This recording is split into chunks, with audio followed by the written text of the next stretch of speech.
ఛత్తీస్గఢ్ ఒడిశా సరిహద్దులో జరిగిన భారీ ఎన్కౌంటర్లో మృతుల సంఖ్య భారీగా పెరుగుతోంది. భద్రతా బలగాలకు మావోయిస్టులకు మధ్య జరిగిన ఎదురుకాల్పుల్లో 20 మంది మావోయిస్టులు మృతి చెందారు.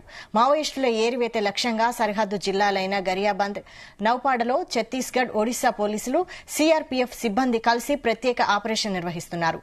ఈ క్రమంలో జరిగిన ఎన్కౌంటర్లో నిన్న 2 మావోయిస్టులు మృతి చెందగా తెల్లవారుజాము నుంచి జరిపిన గాలింపులో మరో 18 మంది మృతదేహాలు లభ్యమయ్యాయి.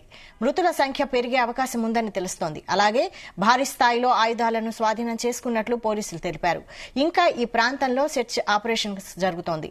ఇందులో 1000 మంది వరకు భద్రతా సిబ్బంది పాల్గొన్నట్లు తెలుస్తోంది. ఇదే అంశంపై మరిన్ని అప్డేట్స్ మా ప్రతినిధి తిరుపతి అందిస్తారు. Tirupati. Thank you Vaishali.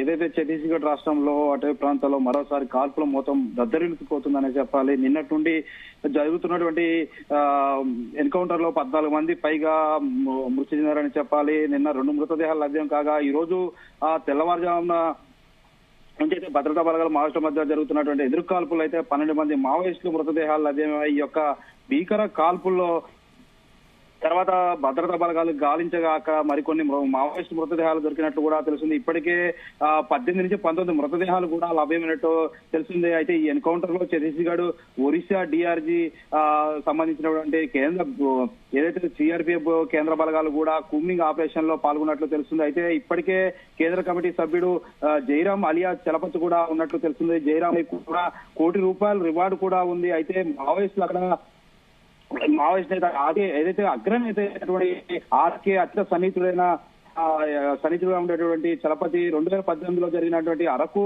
MLA Kerala Sarveswara Rao, మాజీ ఎమ్మెల్యే శివరాజ్ సోమల హత్యాకాండలో కూడా ప్రధాన నిందితుడుగా ఉన్నాడు. దీంతో పాటు మోస్ట్ వాంటెడ్ మావోయిస్ట్ హిడ్మా కూడా గురువుగా ఉన్నట్టు మనకు సమాచారం అందుతుంది. చలపతి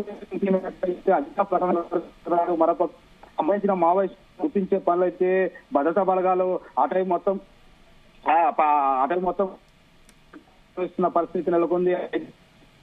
మావోయిస్టు మహిళా మావోయిస్టు కాబట్టి కూడా తెలుస్తుంది. ఈ ఎదురుకాల్పుల ఘటన ఒక జవాను కూడా తీవ్రంగా గాయాలవడంతో అతని చికిత్స కోసం అయితే హెలికాప్టర్ ద్వారా ఏదైతే రాయపూర్ ఆసుపత్రి కూడా తరలించి చికిత్స, మరొక ఏదైతే మావోయిల కోసం సర్చ్ ఆపరేషన్ మొత్తం గాలింపు చర్యలు చేపడుతున్నారు. మరో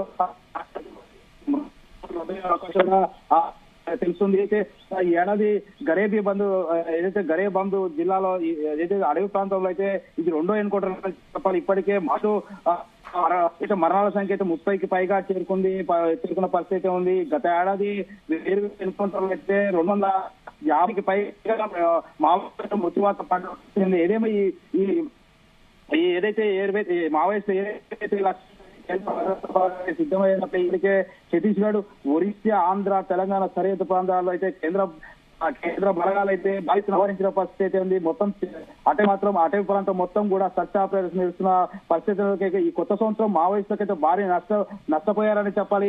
ఇటువంటి 3 ఎన్కౌంటర్లు కూడా 10ల సంఖ్యలో మృత్యువాత పడిన పరిస్థితి ఉంది. ఇప్పటికే ఏదైతే అటవీ ప్రాంతంలో ఉన్నటువంటి గిరిజన గ్రామాలు కూడా పెద్ద ఎత్తున భయాందోళనకు గురవుతున్న నుంచి ఎలాంటి ముంపు వస్తుందో ఇటు మావోయిస్టులకి ఇటు కేంద్ర బలగాల మధ్య ఎన్కౌంటర్లు జరిగే ఎన్కౌంటర్లు అయితే ఎట్నుంచి ఎటువంటి ప్రమాదం వస్తుందనో కూడా ప్రాణం గుప్పెట్లో పెట్టుకుని అరచేతిలో పెట్టుకుని బ్రతుకుతున్న పరిస్థితి ఉంది వైశాలి.